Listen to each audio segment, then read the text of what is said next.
Pasteur Yves et Yvan Castanou de ICC, vous n'avez pas l'amour de Dieu en vous. Vous n'avez aucun amour de Dieu en vous. Si vous aviez l'amour de Dieu en vous, vous aurez l'amour du prochain. Ne serait-ce que l'amour de vos fidèles au Togo ou bien de vos fidèles togolais dans toutes vos églises à travers le monde. Je suis togolaise, très fière de l'être et je suis chrétienne. Ça ne risque pas de changer. Vous venez croisader quoi au Togo?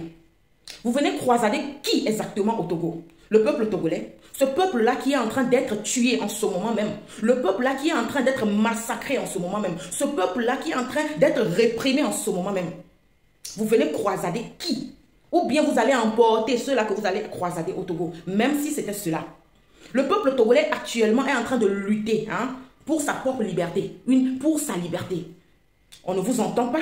Vous ne vous prononcez pas, même pas un mot de soutien, et vous balancez votre flyers de croisade que vous allez tenir en août. Vous êtes méchants. Vous êtes méchants.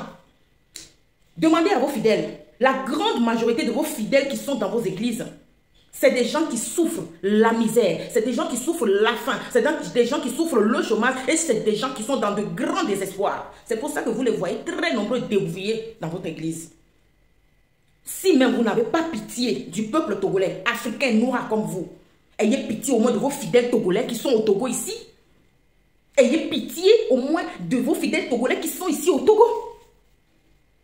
Allez un peu à l'école de pasteur Marcelo Tounassi. Quoi qu'on dise, au moins lui, il parle de la situation de son pays.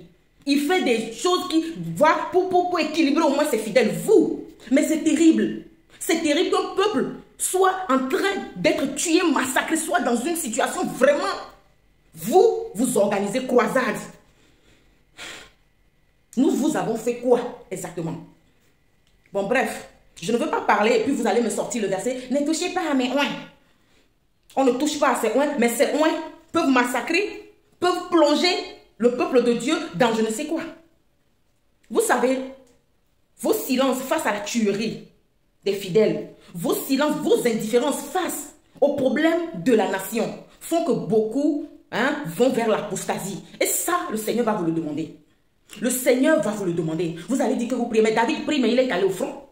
Élie prie, mais Élie est allé au front. Les prophètes, comme on le lit dans la Bible, n'est pas en arabe, c'est en français, c'est en anglais. Nous tous, on peut lire, même en hébreu, il y en a. Les hommes de Dieu, quand ça ne va pas dans le pays, c'est eux qui se lèvent, c'est eux qui parlent de la part de l'Éternel. C'est eux, ils vont même jusqu'à combattre. Ils donnent même des stratégies de combat. Mais vous gardez le silence parce que ça ne vous regarde pas. Qu'on tue un peuple ou pas. On vous attend au Togo.